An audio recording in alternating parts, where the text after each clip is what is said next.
வணக்கம். இந்த வீடியோவில் கார்ப்பரேட் அக்கவுண்டிங் 2 சப்ஜெக்டில் லிக்விடேஷன் ஆஃப் கம்பெனிஸ் சாப்டரில் University of Madras April 2023 question பேப்பரில் கேட்டிருக்கக்கூடிய 10 மார்க்ஸ் ப்ராப்ளம் சால்வ் பண்ண போகிறோம். டிஎஸ் ரெட்டி புக்கில் இருக்கக்கூடிய இல்லஸ்ட்ரேஷன் நம்பர் 11 ப்ராப்ளம் தான் அந்த கொஸ்டின் பேப்பரில் உங்களுக்கு கேட்டிருக்காங்க. கார்ப்பரேட் அக்கவுண்டிங் 2 சப்ஜெக்டில் வீடியோஸ் அப்லோட் பண்ணியிருக்கேன். வீடியோஸ்க்கான லிங்க் உங்களுக்காக நான் டிஸ்கிரிப்ஷன் பாக்ஸில் கொடுத்துருக்கேன். Liquidation of companies meaning, liquidator final ஸ்டேட்மெண்ட்டோட ஃபார்மேட்டு, தியரிட்டிக்கல் கான்செப்ட் எல்லாமே ஆல்ரெடி வீடியோ அப்லோட் பண்ணியிருக்கேன். லிக்விடேஷன் ஆஃப் கம்பெனிஸ் சாப்டரோட வீடியோஸ்க்கான லிங்க் உங்களுக்காக டிஸ்கிரிப்ஷன் பாக்ஸில் கொடுத்துருக்கேன். கண்டிப்பாக மிஸ் பண்ணாமல் பாருங்கள். அந்த வீடியோஸை பார்த்தீங்கன்னா இன்றைக்கி நான் சொல்லித்தர போகிற ப்ராப்ளம் புரிஞ்சுக்கிறதுக்கு உங்களுக்கு ரொம்பவே ஈஸியாக இருக்கும். Okay, so April 2023 question paper corporate accounting question paper.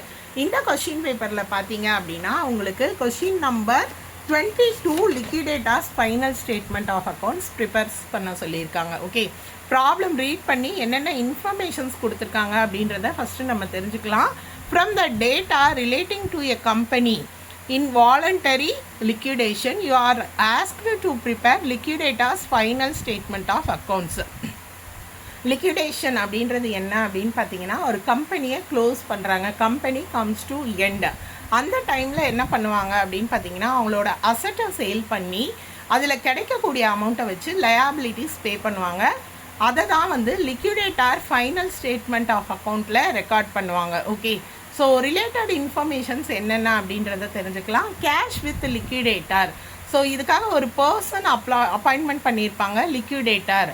அவர்கிட்ட என்ன அமௌண்ட் இருக்குது, அசட்ஸை சேல் பண்ணி அவருக்கு கிடைச்ச அமௌண்ட்டு பார்த்தீங்கன்னா 6,73,800.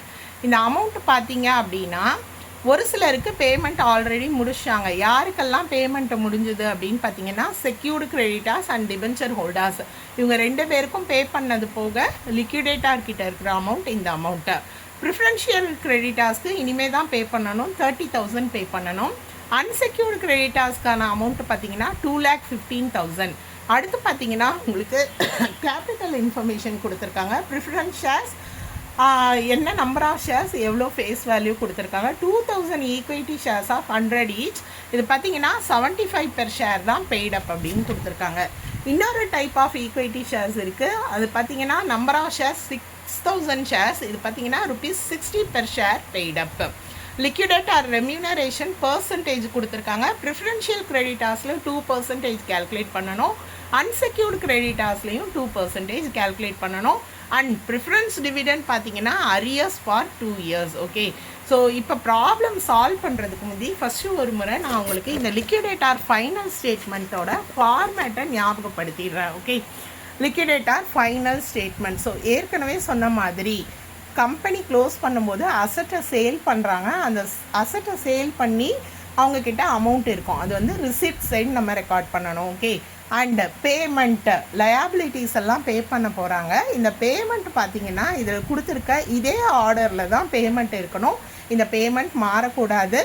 இந்த வீடியோவை மிஸ் பண்ணாமல் பாருங்கள், தெளிவாக ஃபுல்லாக எக்ஸ்பிளைன் பண்ணியிருக்கேன். உங்களுக்கு இப்போ ஃபார்மேட் மட்டும்தான் நான் உங்களுக்கு காட்டியிருக்கேன். ஓகே, ஸோ இதே ஆர்டரில் தான் நான் ப்ராப்ளமில் ப்ரிப்பேர் பண்ண போகிறேன்.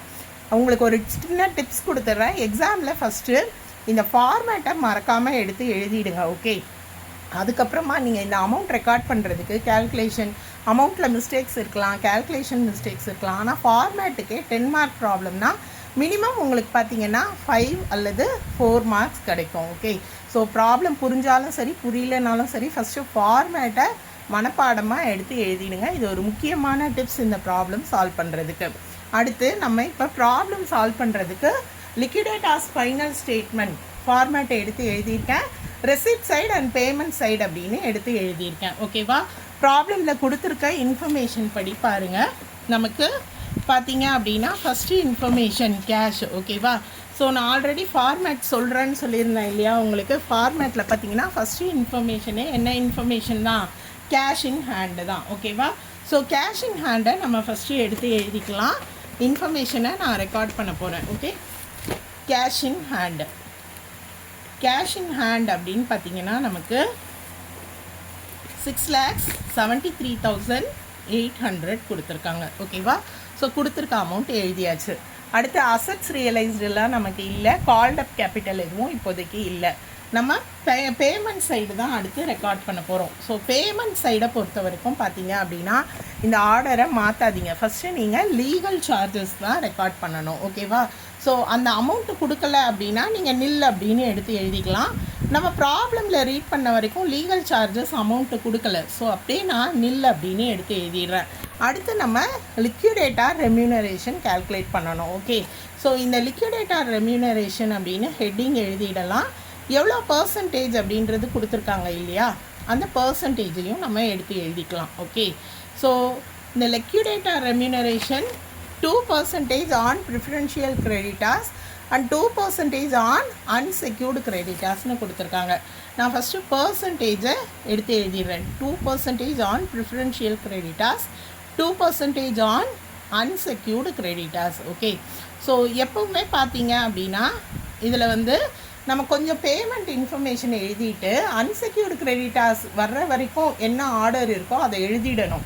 அன்செக்யூர்டு கிரெடிட்டார்ஸ்க்கு கொடுக்க எவ்வளோ அமௌண்ட் இருக்குன்றதை தெரிஞ்சுக்கணும். அதுக்கப்புறமா தான் நீங்கள் இந்த லிக்விடேட்டார் ரெம்யூனரேஷன் ப்ரிப்பேர் பண்ணணும். ஓகே, ஸோ நான் இப்போதைக்கு எழுதி வச்சுருக்கேன். அன்செக்யூர்டு கிரெடிட்டார்ஸ் வரைக்கும் என்ன இருக்கோ அதை நம்ம ஃபஸ்ட்டு ரெக்கார்ட் பண்ணிடலாம்.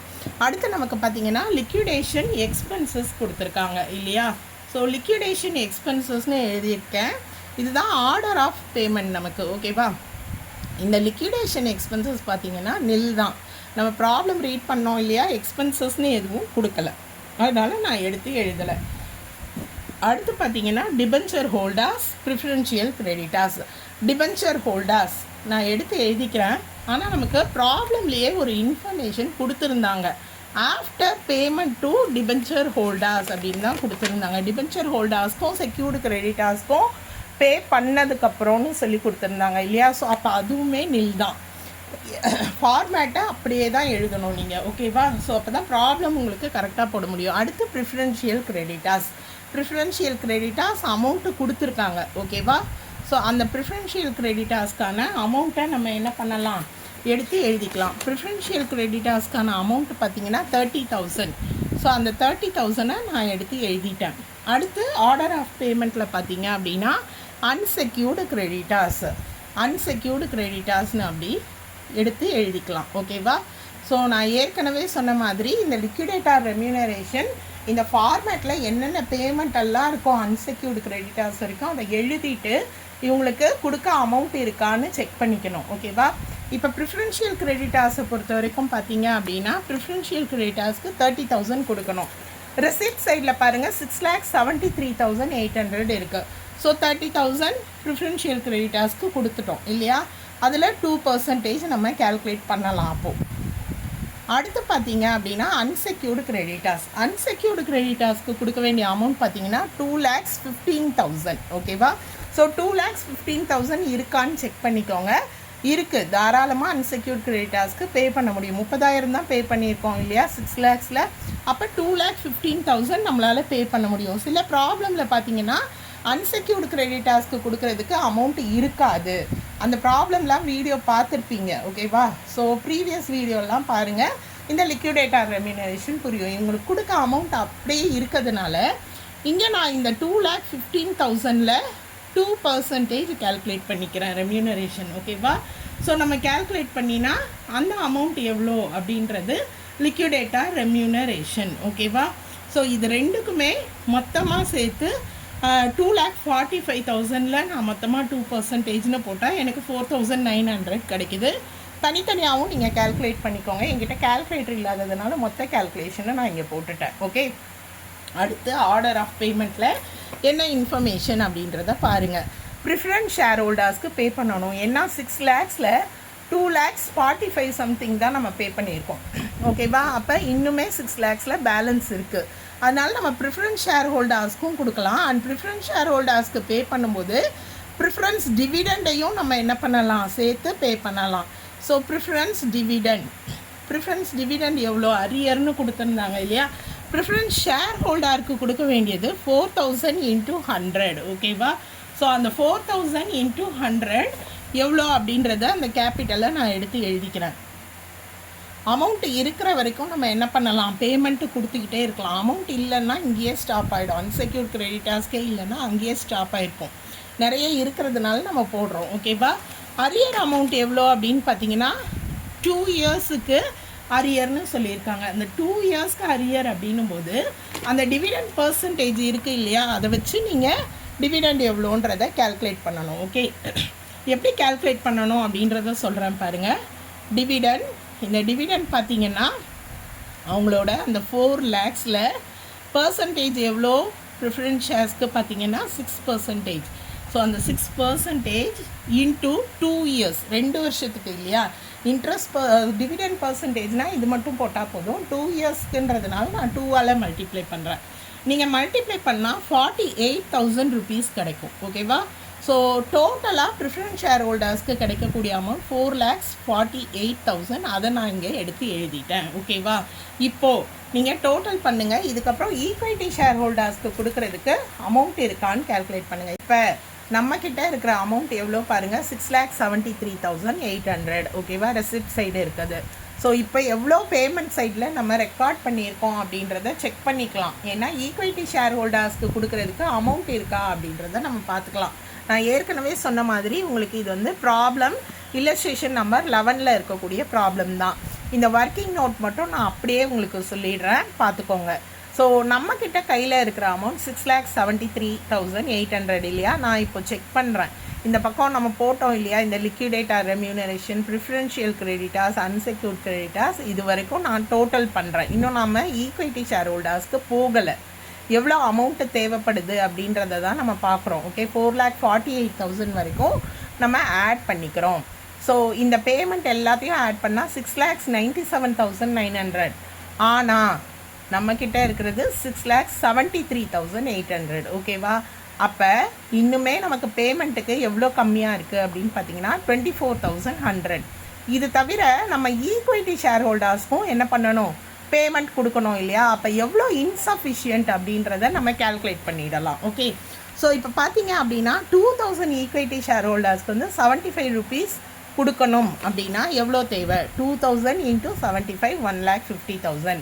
அதே மாதிரி அடுத்த type of equity shareholder கொடுத்துருந்தாங்க இல்லையா, 6,000 ஈக்விட்டி ஷேர்ஸ்க்கு 60 rupees தான் கலெக்ட் பண்ணியிருக்காங்க. ஸோ அதை திருப்பி கொடுக்குறதா இருந்தால் எவ்வளோ, 6,000 × 60 பார்த்தீங்கன்னா 3,60,000. ஸோ ஏற்கனவே ப்ரிஃபரன்ஸ் ஷேர் ஹோல்டர்ஸ்க்கு கொடுக்க 24,000 டெஃபிஷியன்சியாக இருக்குது. அடுத்து பார்த்தீங்கன்னா இந்த ஈக்விட்டி ஷேர் ஹோல்டர்ஸ்க்கு அவங்களோட கேபிட்டலை கொடுக்குறதா இருந்தால் இந்த 3 மொத்தமாக சேர்த்து டெஃபிஷியன்சின்னு பார்த்தா 5,34,100. ஓகே, அடுத்த ஸ்டெப்பு சொல்லித்தரேன் பாருங்கள். என்னன்னு பார்த்தீங்க இந்த கேல்குலேஷன் அப்படின்னு பார்த்தா, நம்ம திருப்பி தர வேண்டியதுக்கு எவ்வளோ கம்மியாக இருக்குதுன்னு கண்டுபிடிச்சோம். எவ்வளோ கம்மியாக இருக்குது, 5,34,100 கம்மியாக இருக்குது. ஓகேவா? ஸோ இந்த 5,34,100ல் நீங்கள் நல்லா கவனிச்சிங்கன்னா 2 டைப் ஆஃப் ஈக்விட்டி ஷேர் ஹோல்டர்ஸும் வந்து பார்த்தீங்கன்னா 100 rupeesனால் 100 rupees பே பண்ணல.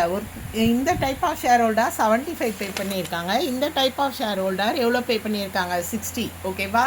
அப்போ இவங்க 2 பேருக்குமே எவ்வளோ ரிட்டர்ன் கொடுக்க வேண்டியது போன்ற கேல்குலேஷன் தான் நம்ம ஃபஸ்ட்டு பண்ணுறோம். அதுக்கு மொத்த நம்பர் ஆஃப் ஈக்விட்டி ஷேர்ஸ் என்னன்னு தெரிஞ்சுக்கிறோம். மொத்த நம்பர் ஆஃப் ஈக்விட்டி ஷேர்ஸ் என்னென்னா, இங்கே ஒரு 2,000, இங்கே ஒரு 6,000 இல்லையா. ஸோ ரெண்டுத்தையும் ஆட் பண்ணால் 8,000 ஈக்விட்டி ஷேர்ஸ். நம்ம இங்கே இன்சஃபிஷியண்ட்டாக இருக்குதுன்னு சொன்னோம் இல்லையா, 5,34,100 நம்ம கொடுக்கணும். அது வந்து கையில் காசு இல்லை.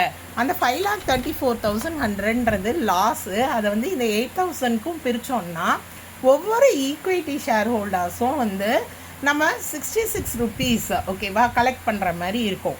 ஒவ்வொரு ஈக்விட்டி ஷேர் ஹோல்டர்ஸ் கிட்ட இருந்தும் 66 rupees 76 paise கலெக்ட் பண்ணோம்.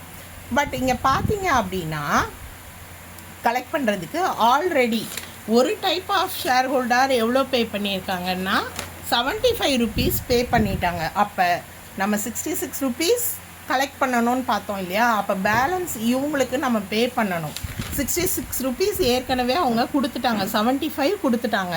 66 நீங்கள் மைனஸ் பண்ணீங்க அப்படின்னா என்ன அமௌண்ட்டு அப்படின்றத தெரிஞ்சுக்கணும். ஓகேவா? அடுத்து இன்னொரு டைப் ஆஃப் ஷேர் ஹோல்டர் இருந்தாங்க. என்ன டைப் ஆஃப் ஷேர் ஹோல்டர் அப்படின்னு பார்த்தீங்கன்னா 60 rupees பே பண்ணியிருக்காங்க. ஆக்சுவலி உங்ககிட்ட இருந்து எவ்வளோ ரிசீவ் பண்ணணும், 66 rupees. அப்போ இவங்கக்கிட்ட 6 rupees ரிசீவ் பண்ணணும். இவங்கக்கிட்ட 75 மைனஸ் 66 ஓகேவா திருப்பி கொடுக்கணும். இவங்களுக்கு எக்ஸஸாக வாங்கியிருக்கோம் நம்ம கேபிட்டல் ஓகேவா. அந்த லாஸை வந்து நம்ம சரி கட்டுறோம். ஓகே ஸோ 75லேருந்து 66 மைனஸ் பண்ணுறேன். இங்கே பாருங்கள், ஒரு டைப் ஆஃப் ஷேர் ஹோல்டர் வந்து எத்தனை நம்பர் ஆஃப் ஷேர்ஸ் அது பார்த்தீங்க அப்படின்னா 2000 ஈக்விட்டி ஷேர்ஸ் இல்லையா. அவங்க வந்து 75 rupees கொடுத்துட்டாங்க. அதனால் அவங்கக்கிட்ட அந்த 66 rupees நம்ம ரிசீவ் பண்ண தேவையில்லை, திருப்பி கொடுக்கணும். எவ்வளோன்றதை கண்டுபிடிச்சிடணும்.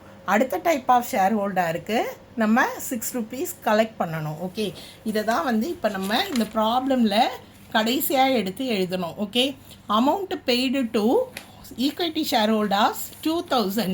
ஏன்னா இவங்க என்ன பண்ணிட்டாங்க, இந்த 2075 பே பண்ணிட்டாங்க. அவங்கக்கிட்ட நம்ம இன்ஸ்டெட் ஆஃப் ரிசீவிங் 66 rupees கழிச்சிட்டு அந்த பேலன்ஸ் இருக்கக்கூடிய 8.2375 திருப்பி கொடுத்துடுறோம். ஓகேவா, பேமெண்ட் சைடு காட்டிடுறோம். அதே மாதிரி நான் சொன்னேன் இல்லையா, இன்னொரு type of shareholders 66 receive பண்ணணுன்னு வந்தது. ஏற்கனவே நம்மக்கிட்ட கேபிட்டல் 60 இருக்குது. அப்போ அந்த 6 rupees நம்ம என்ன பண்ணணும், மறுபடி கேட்கணும். ஸோ அதுதான் இங்கே 6.76ன்னு ரெசிப்ட் சைடில் ரெக்கார்ட் பண்ணணும். ஸோ இது வரைக்கும் நான் உங்களுக்கு போட்டு காட்டிட்டேன். எதனால் எழுதி போடலை அப்படின்னா வீடியோ லென்த்து ஜாஸ்தி ஆகிடும். ஓகேவா, உங்களுக்கு இந்த கான்செப்ட் புரிஞ்சிருக்கும்னு நினைக்கிறேன். இப்போ நீங்கள் 2 பக்கமும் டேலி பண்ணினா அந்த அமௌண்ட் வந்து என்ன ஆகிடும், ஈக்குவல் ஆகிடும் 7,34,375. எப்போ உங்களுக்கு வந்து அன்செக்யூர்டு கிரெடிட்டர்ஸ்க்கு பே பண்ணுறதுக்கு அமௌண்ட் இருக்கோ, ஃபுல் அமௌண்ட் இருக்கோ, அதுக்கப்புறமும் எக்ஸஸாக அமௌண்ட் இருக்குது அப்படின்னா நீங்கள் ப்ரிஃபரன்ஸ் ஷேர் ஹோல்டர்ஸ்க்கு பே பண்ணிடணும். இந்த ஈக்விட்டி ஷேர்ஸ்க்கு வந்து அமௌண்ட் வந்து மொத்த கேபிட்டலும் 100 ரூபாயும் வாங்கலைன்னா நீங்கள் இந்த மாதிரி கேல்குலேஷன் போட்டு அந்த லாஸை வந்து ரிசீவ் பண்ணணுமா பே பண்ணணுமான்னு தெரிஞ்சுக்கணும். இதுதான் இந்த லிக்விடேட்டர் ஃபைனல் ஸ்டேட்மெண்ட் அக்கௌண்ட்டோட கான்செப்ட். உங்களுக்கு புரிஞ்சிருக்கும்னு நினைக்கிறேன். டவுட்ஸ் இருந்தால் கமெண்ட் செக்ஷனில் கேளுங்க. நன்றி.